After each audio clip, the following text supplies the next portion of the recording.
Krishnalanka police స్టేషన్లోనే అతని ప్రాణాలు తీశారు. చివరకు డెడ్ బాడీ కూడా కనిపించకుండా చేశారు. సంచలనమైన ఈ విషయాలను కోర్టుకు సిట్ వెల్లడించింది.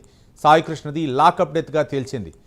సిఐ నాగరాజును అరెస్ట్ చేసి కోర్టులో హాజరుపరిచిన సందర్భంగా సిట్ దాఖలు చేసిన రిమాండ్ రిపోర్ట్లో ఈ కీలక అంశాలను దర్యాప్తు అధికారులు ప్రస్తావించారు. కృష్ణలంక పోలీస్ స్టేషన్లో సాయి కృష్ణ డెడ్ బాడీని చూసినట్లు ఒక ఎస్ఐ వాంగ్మూలం కూడా ఇచ్చినట్లుగా సిట్ వెల్లడించడం ఈ కేసులో కీలక పరిణామం చోటు చేసుకుంది.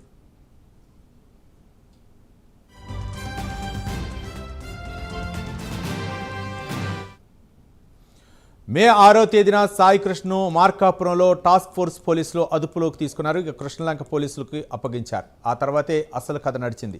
నిబంధనల ప్రకారం సాయి కృష్ణను కోర్టులో హాజరుపరచాలి. కానీ కృష్ణలంక పోలీసులు ఆ పని చేయలేదు. స్టేషన్లోని సాయి కృష్ణను తీవ్రంగా కొట్టారు. ఆ దెబ్బలకి అతను ప్రాణాలు కోల్పోయాడు. ఈ విషయాన్ని రిమాండ్ రిపోర్ట్లో సిట్ అధికారులు ప్రస్తావించడం హాట్ టాపిక్గా మారింది.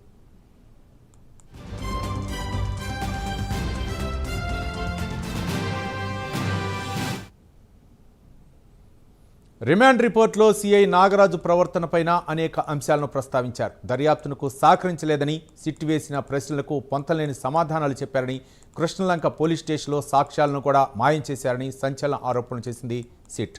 సాయి కృష్ణ తల్లి పోలీసులకు ఇచ్చిన వాంగ్మూలాన్ని కూడా రిమాండ్ రిపోర్టుకు జత చేశారు. మే 1వ వారంలో కృష్ణలంక పోలీస్ స్టేషన్కు వెళ్లి కుమారుడి గురించి సాయి కృష్ణ తల్లి విజయలక్ష్మి ఆరా తీసింది. సాయి కృష్ణ శవాన్ని నామరూపాలు లేకుండా తగులుబెట్టారని తనకు తెలిసినట్లుగా విజయలక్ష్మి వాంగ్మూలంలో ఉంది. సాయి కృష్ణను చిత్రహింసలు పెట్టి సిఐ నాగరాజు హత్య చేసినట్లుగా ఆరోపించారు ఆమె. లాకప్ డెత్ చేశాక చట్టం నుంచి తప్పించుకునేందుకు సాక్ష్యాలు లేకుండా సాయి కృష్ణ శవాన్ని దహనం చేశారని వాంగ్మూలం ఇచ్చారు.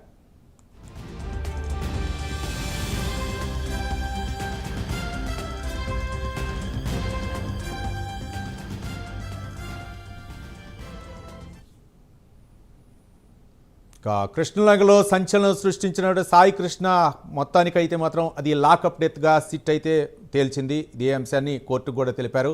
మొత్తానికి నాగరాజు వ్యవహార శైలిపై కూడా కొన్ని కీలకమైనటువంటి ఆధారాలు సేకరించినట్టు తెలుస్తుంది. ఇదే అంశానికి సంబంధించి మరింత సమాచారం మా ఎడిటర్ రాజు అందిస్తారు. రాజు.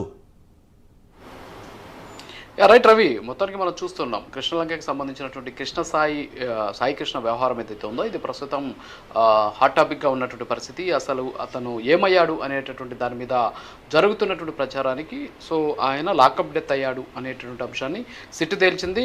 దీనికి కారకుడైనటువంటి సిఐ నాగరాజును అరెస్ట్ చేసి రిమాండ్ కూడా పంపించినటువంటి పరిస్థితి. అయితే ఈ సందర్భంగా సిట్ విచారణతో పాటు సిఐ నాగరాజును అరెస్ట్ చేసినటువంటి సందర్భంగా రిమాండ్ రిపోర్ట్లో సిట్ విచారణాధికారులు పేర్కొన్నటువంటి అనేక అంశాలు చాలా ఆందోళన కలిగించేటువంటి అంశాలు చాలా అందులో స్పష్టంగా ఉన్నటువంటి పరిస్థితి. దాదాపు 17 మంది సాక్షులను విచారించినటువంటి సిట్ చాలా కూలంకషంగా దీని మీద విచారణ చేసింది. క్షుణ్ణంగా ప్రతి అంశాన్ని కూడా పరిశీలించి శాస్త్రీయబద్ధంగా ఎక్కడ కూడా వాస్తవాలు ఏవైతే ఉన్నాయో వీటన్నిటిని కూడా ఎక్కడ బయటికి వెళ్లకుండా చాలా స్పష్టమైనటువంటి రిమాండ్ రిపోర్ట్ని తయారు చేసి మ్యాజిస్ట్రేట్ ముందు ఉంచినటువంటి పరిస్థితి.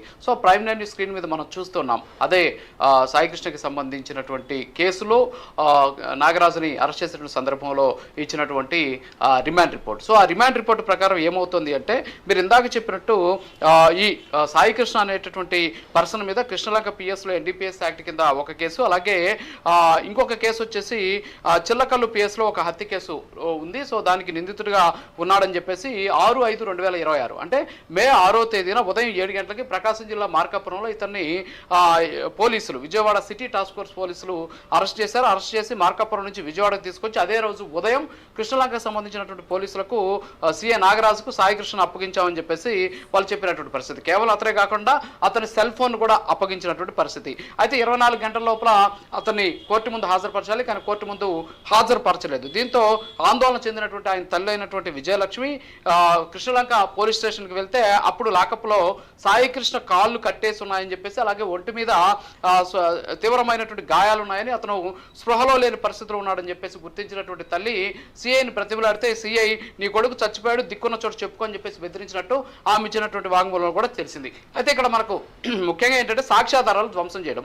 3rd డిగ్రీ ప్రయోగించడం వల్ల సాయి కృష్ణ లాకప్లోనే చనిపోయినటువంటి నేపథ్యంలో ఈ నేరాన్ని కప్పిపుచ్చుకునేందుకు నాగరాజు సిఐ మృతదేహాన్ని కాల్చివేసి లేకపోతే పూడ్చిపెట్టి మాయం చేశాడు, ఇప్పటి వరకు మృతదేహం ఆచూకీ లభించలేదు అనేటువంటి అంశాన్ని చాలా స్పష్టంగా రిమాండ్ రిపోర్ట్లో కూడా పేర్కొనడం జరిగింది. అంతేకాకుండా స్టేషన్లో జరిగినటువంటి ఘటనకు సంబంధించి 1/5/2026 అంటే మే 1, 2026 నుంచి జూన్ 1, 2026 వరకు సరిగ్గా నెల రోజుల పాటు కృష్ణలంక పోలీస్ స్టేషన్లో ఉన్నటువంటి సీసీ కెమెరాలు అంటే DVRs కావచ్చు, అలాగే NVRస్లో ఉన్నటువంటి ఫుటేజ్ మొత్తాన్ని కూడా డిలీట్ చేశారు అనేటటువంటిది కూడా ఫోరెన్సిక్ సంబంధించిన నిపుణులు వచ్చి అక్కడికి వచ్చి చూసినటువంటి పరిస్థితి. అంతేకాకుండా జూన్ 19, 2026 మంగళగిరిలో ఉన్నటువంటి APSFL అంటే ఫోరెన్సిక్ ల్యాబ్ సైంటిఫిక్ అసిస్టెంటే స్వయంగా వచ్చి ఆ DVRలు అలాగే అక్కడ ఉన్నటువంటి డేటాను పరిశీలించి ఈ నెల రోజులకు సంబంధించినటువంటి డేటాని తీసేశారు. అంటే ఇది ఒక కుట్రపూరితంగా జరిగింది, ప్రీ ప్లాన్డ్ గా ఈ డేటాని తొలగించారు అని చెప్పేసి ఆయన ఇచ్చినటువంటి నివేదిక కూడా పెట్టినటువంటి పరిస్థితి. అయితే ఇక్కడ తెలుసుకోవాల్సినటువంటి విషయం ఏంటంటే కొడుకు ఆచూకీ కోసం విజయలక్ష్మి ఏం చేశారు, హెబియస్ కార్పస్ రిట్ వేశారు. హెబియస్ కార్పస్ రిట్ వేసినటువంటి నేపథ్యంలో CA నాగరాజు హైకోర్టుకి రాతపూర్వకంగా ఒకటి ఇచ్చాడు. ఏంటంటే సాయి కృష్ణ మేము అరెస్ట్ చేయలేదు, అతని కోసం గాలిస్తున్నాం అని చెప్పినటువంటి పరిస్థితి. అయితే ఇక్కడ ముఖ్యంగా CCTV ఫుటేజ్ మాయం చేస్తారని గుర్తించినటువంటి తల్లి దాన్ని భద్రపరచాలని చెప్పేసి కూడా కోర్టులో కేసేసింది, విజయవాడలో ఉన్నటువంటి 2వ అదనపు జ్యుడిషియల్ మెజిస్ట్రేట్ కోర్టులో. అయినా సరే సాక్ష్యాలను మాయం చేసినటువంటి పరిస్థితి. సో వీటన్నిటి మీద కూడా చాలా కూలంకషంగా పరిశీలించినటువంటి సిటీకి సంబంధించిన అధికారులు మొత్తం 17 మందిని విచారించారు. అందులో సొంత పోలీసులు ఇచ్చినటువంటి వాగ్మూలం ఇక్కడ చాలా ఇంపార్టెంట్. ఎస్పెషల్లీ ఇక్కడ సాక్షి నెంబర్ 17 ఆయన కృష్ణలంక SI.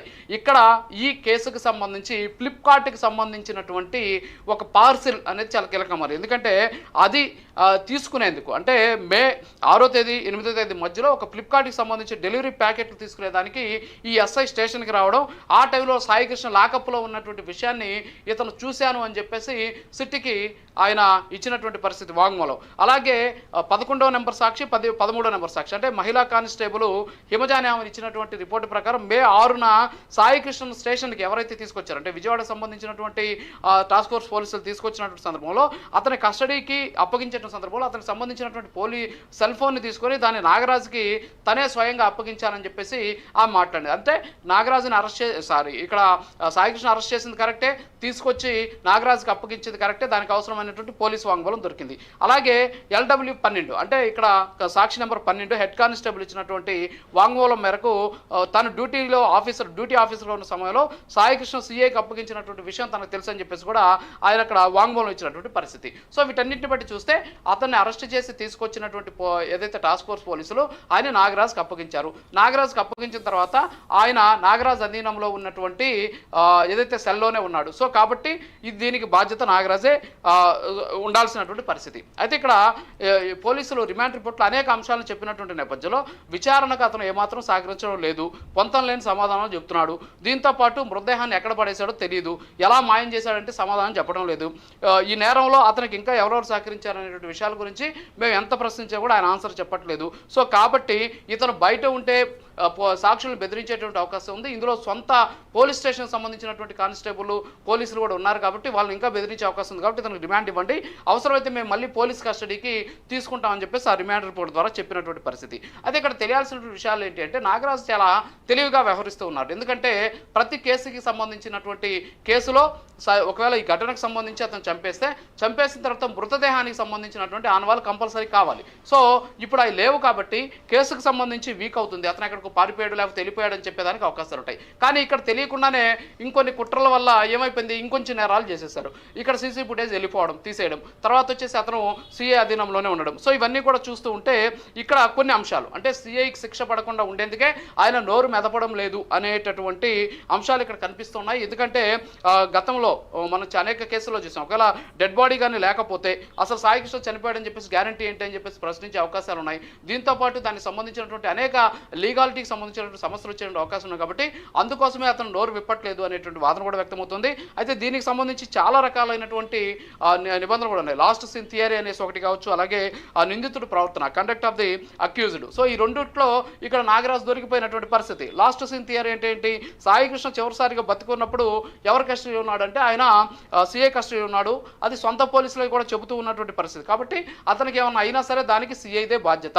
సో కాబట్టి ఖచ్చితంగా CA నోరు విప్పాల్సిందే, నోరు విప్పకపోతే ఆయనే అతన్ని మాయం చేసేసాడు అనే దానికి ఇక మళ్ళీ డెడ్ బాడీతో అవసరం లేదు. ఇక నిందితుడి ప్రవర్తన కూడా కోర్టు పరిగణలో తీసుకుంటుంది. ఇక నాగరాజు ప్రవర్తించినటువంటి తీరు అంటే CCTV ఫుటేజ్ని తీసేయడం కావచ్చు, ఆ తర్వాత హైకోర్టుకి అబద్ధాలు చెప్పడం, అంటే అప్పటికే అతను తన అధీనంలో ఉన్నాడని పోలీసులు ఇచ్చేశారు వాంగ్మూలం. కానీ ఆ తర్వాత జరిగినటువంటి హెబియస్ కార్పస్కి సంబంధించి పిటిషన్లో ఈయన ఇచ్చినటువంటి ఏదైతే అఫిడవిట్ ఉందో దాంట్లో అతను తన అధీనంలో లేడు, వెతుకుతున్నాం అని చెప్పేసి అబద్ధం చెప్పడం. సో ఈ రెండు అంశాలు ఇక్కడ నాగరాజు మెడకు చుట్టుకున్నాయి. సో కాబట్టి ఈయన నోరు విప్పకపోయినంత మాత్రాన, డెడ్ బాడీ దొరకపోయినంత మాత్రాన ఈ కేసు నుంచి తప్పించుకోవచ్చు అని చెప్పేసి నాగరాజు కూడా ప్రయత్నించేటువంటి అవకాశాలు లేవు. ఎట్టి పరిస్థితుల్లో కూడా ఇది ఒక అంటే చాలా దారుణమైనటువంటి ఘటనగా సిట్టు తేల్చినటువంటి పరిస్థితి ఉంది. అయితే మళ్ళీ ఆయన్ని పోలీసులు కస్టడీకి తీసుకునేటువంటి అవకాశం ఉన్నాయి. సో ఓవరాల్గా ఈ రిమాండ్ రిపోర్ట్ను బట్టి చూస్తుంటే నాగరాజు బ్రూటల్లీ అతన్ని చంపేశారు సాయికృష్ణని అనేది మాత్రం ఇక్కడ మనకు స్పష్టంగా తెలుస్తూ ఉన్నటువంటి పరిస్థితి. ఈ కేసుకు సంబంధించినటువంటి అనేక అంశాలన్నిటి కూడా సిట్టు చాలా రకాలైనటువంటి అంటే టెక్నికల్ అనాలిసిస్ కావచ్చు, అంతేకాకుండా అక్కడ ఉన్నటువంటి లీగాలిటీని కూడా దృష్టిలో పెట్టుకొని అన్ని అంశాలను కూడా సేకరించి ఏ అంశాన్ని కూడా దాచిపెట్టకుండా చాలా పారదర్శకంగా నిజాయితీతోటి ఒక నివేదికను సమర్పించింది. అది రిమాండ్ రిపోర్ట్లో చాలా స్పష్టంగా కూడా పెట్టినటువంటి పరిస్థితి మనకు కనిపిస్తుంది. Right, thank you Raju.